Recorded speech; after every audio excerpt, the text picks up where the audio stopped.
आता या पदार्थाच्या आकारावरून तुम्हाला समजलंच असेल की हे काय. तर हे आहेत चमकुऱ्याची पानं. तर चमकुऱ्याची पानं तळलेत मी. होय, या आळूच्या पानांना आहे ना मराठवाड्यामध्ये चमकुऱ्याची पानं म्हणतात आणि मराठवाड्यामध्ये हे असे तळून केले जातात. तर हे छोटे छोटे पानं मला मिळालेत. गावरान पान आहेत हे. याच्या शिरा काढून घेतल्यात, यांना स्वच्छ धुवून घेतले आणि ना याला लाटून घेतले. लाटून घेतल्याच्या नंतर सुद्धा मी याला धुवून घेतले, का तर याची खवखव जाते.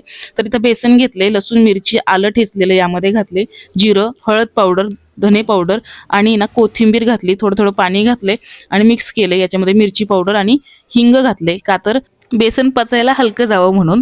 आणि आता हे बॅटर जे केले तर या बॅटरमध्ये हे पानं डिप करायचेत आणि चमच्याभर तेलामध्ये ना तव्यावरती हे पानं टाकून मस्तपैकी अलटी पलटी करत छान खरपूस असे भाजून घ्यायचेत.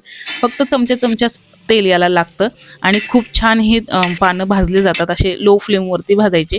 मस्तपैकी हे चमकुऱ्याचं पान तळून तयार झाले. तर अशाच पद्धतीने बाकीचे सगळे पानं तळून घेतलेले आहेत आणि हे पानं आपले तळून झालेत.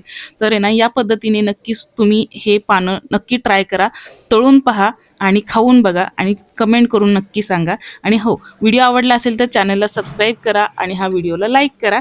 चला तर मग हे पानं एवढे भारी झालेत की ना मला राहवत नाहीये. चला मी खाऊन घेते, तुम्ही पण या खायला. आणि अजून एक सांगायचं राहिलं, आळूच्या वडीपेक्षा ना कमी वेळामध्ये हे बनवून तयार होतात. नक्की ट्राय करा.